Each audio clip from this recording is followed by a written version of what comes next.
ثوره عارمه يوم الخميس. يعني ايه الموضوع واحنا مش هنخلص من المواضيع دي؟ أنهي مواضيع بالظبط؟ مواضيع الثورات. لا احنا انت لو بتتكلم على الزمالك فالزمالك ما حصلش فيه طبعا ثورات انا قبل بتكلم كده. على الزمالك.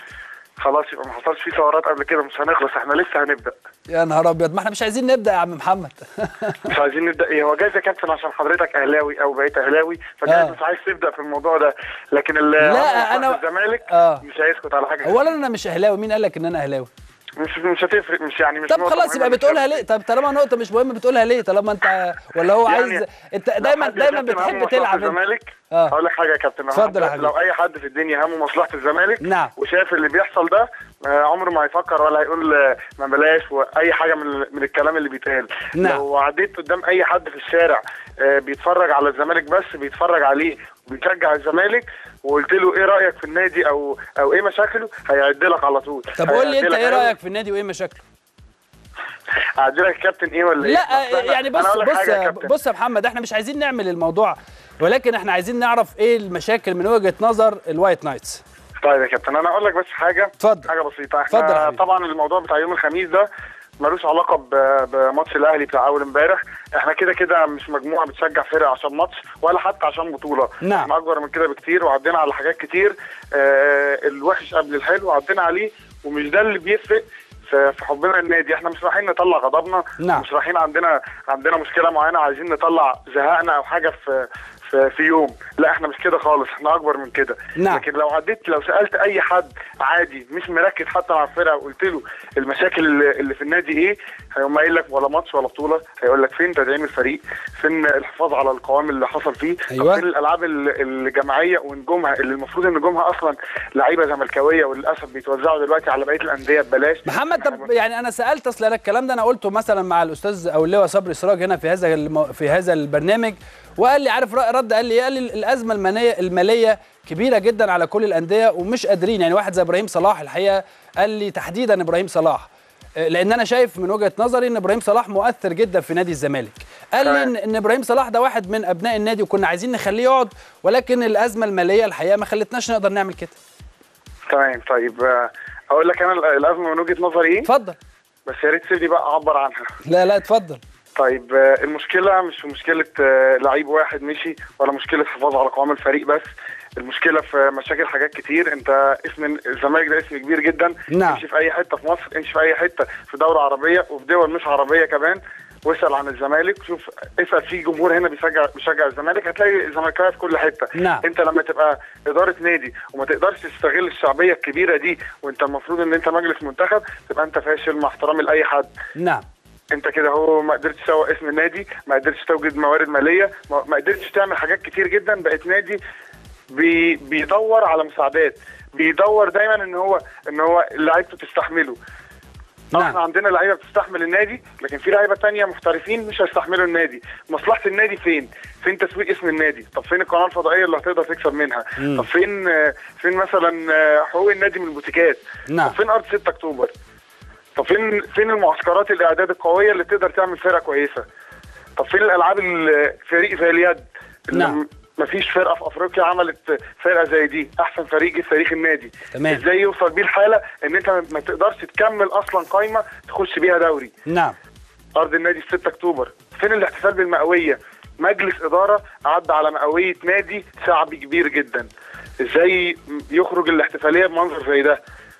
نعم. فين الكلام ده؟ طب فين اللعيبه اللي كان لينا حقوق فيها ووقعنا معاهم وبعد كده بقوا بيلعبوا في انديه كبيره وما جالناش اي عائد منهم مع ان كان في عقود معانا وطبعا دخلنا في مشكله المحاكم اللي احنا ما بنقدرش نوصل فيها حاجه لان ما عندناش لجنه قانونيه قويه. نعم. فين حقنا مثلا في لعيب زي كلابا او 3 دي او رزاق او حسين ياسر؟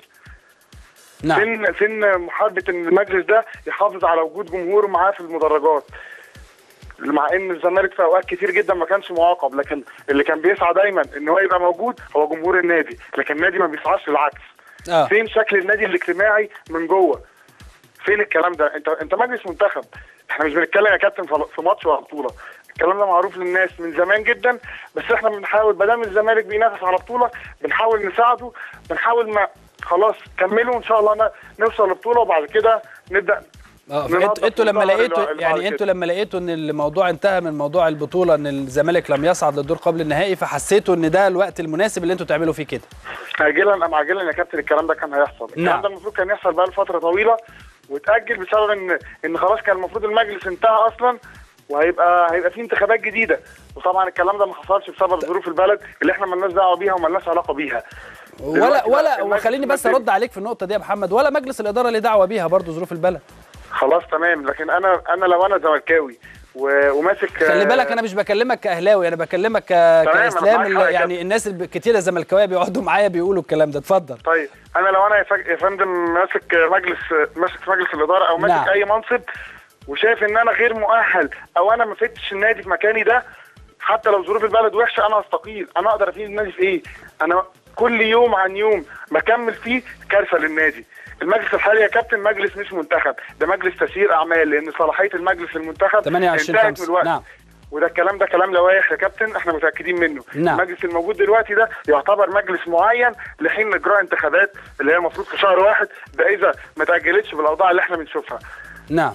طب محمد يعني ايه اللي هيحصل؟ مجلس تسيير اعمال يا كابتن. اتفضل. يعني انا هقول لك حاجه كمان، لو المجلس ده منتخب مش مجلس تسيير اعمال فشرعيته طبعا بتسقط في حاله ان في رفض عام من الجماهير. نعم. وده طبعا مش محتاج نعمل مثلا فوت عليه. بص على منظر الجماهير واسالهم، اسال اي حد. ظروف البلد ملهاش دعوه بينا يا كابتن، احنا قادرين نقيم الانتخابات في مواعيدها كده كده. يعني انت بتطالب، يعني انت بتطالب بان يبقى في انتخابات في نادي الزمالك. كده لازم يبقى في انتخابات. تمام. طيب ايه اللي هيحصل يوم الخميس يا محمد؟ يوم الخميس ان شاء الله المجلس ده هيتشال باذن الله. كده احنا طبعا زي ما حضرتك قريت او ما قريتش انا مش عارف، بس لا انا لسه ما قريتش الحقيقه. نزلنا على الصفحه الرسميه للجروب تجمع كبير لكل جماهير الزمالك، اولهم طبعا الوايت نايتس ان شاء الله موجودين كلهم. نعم. من كل المحافظات بمعنى الكلمه. الرحلات خلاص نزلت وبدات تتحجز من كل من الشرق ومن الغرب، من الصعيد، من وجه قبلي ووجه بحري، كل حاجه الناس نزلت تجمعاتها وكل الناس هتبقى موجوده. جمهور الزمالك اللي ملوش علاقه بالجروب هيبقى موجود ان شاء الله. بندعو الكل ان شاء الله انه يبقى موجود، لان دي بدايه التصليح. احنا كده مش هنقبل بمسكنات، مش هنقبل بحلول وسط، لان الكلام ده بتاع الضعفه وولادات الحيله. لكن احنا بنرتب البيت من اوله لاخره باذن الله. التنظيف بيبدا من الاساس طبعا، احنا مش بنفكر في مجرد التعبير عن غضبنا زي ما قلت لحضرتك من النتائج. مصلحه النادي هي الاساس وهي المهم. هنعمل ايه ان شاء الله؟ هيبقى فيها كابتن لجنه مختاره دلوقتي، احنا شغالين ان اللجنه دي تتحدد من جماهير وابناء النادي اللي احنا متاكدين ان الناس دي ملهاش مصلحه غير مصلحه الزمالك. نعم. مش منتمين لاي حد ولا لاي اسم، الناس دي كلها همها مصلحه الزمالك في الاول وفي الاخر وبس.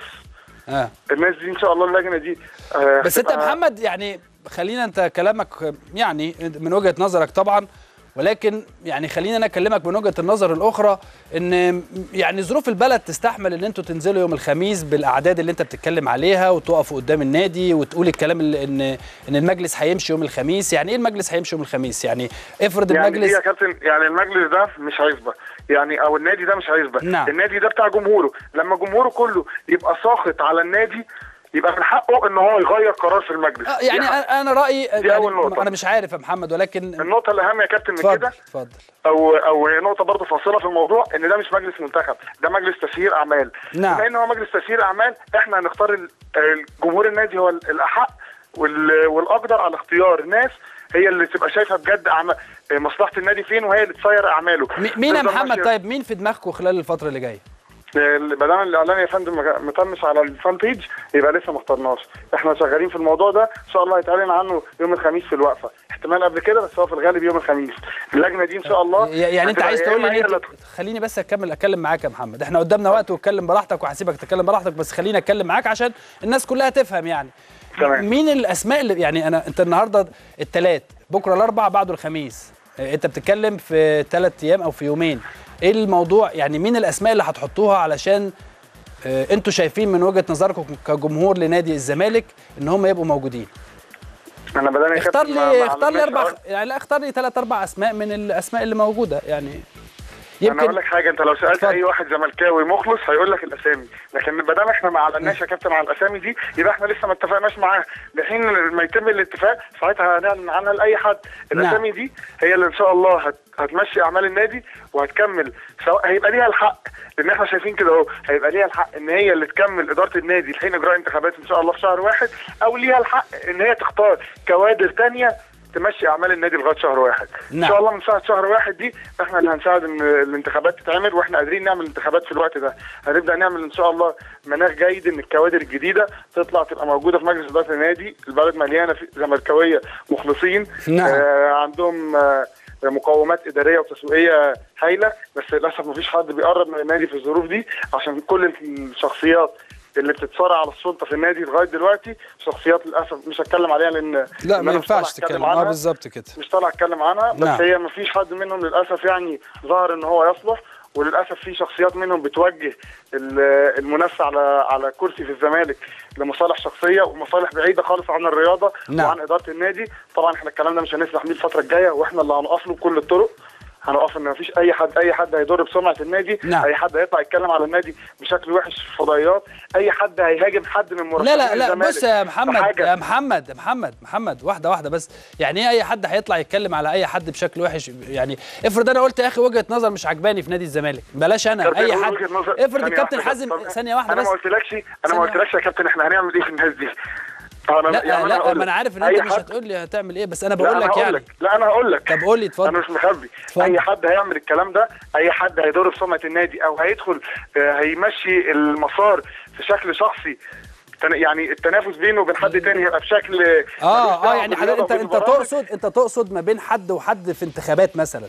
اي حد هيضر بسمعه النادي عموما على الفضائيات، الناس دي احنا مش هنسمح لها بالتواجد في اداره الزمالك. انا ما انا فهمت كده، اصل انا فهمت الكلام تاني، نعم. وعشان كده انا جاي لك في الكلام يا كابتن. الناس دي كلها بقى ان شاء الله مش هتبقى موجوده، واحنا اللي هنقف لهم. خلاص جه الوقت ان جمهور النادي هو اللي يبقى متحكم في مصلحته، هو اللي شايف مصلحه النادي، وهو اللي بيتعب عشان النادي، وهو اللي بيتحرق دمه، وهو اللي بيروح وراه. مفيش حد بيدي للنادي وما بياخدش اي حاجه منه غير ان هو مستني انه يفرح، غير جمهوره بس.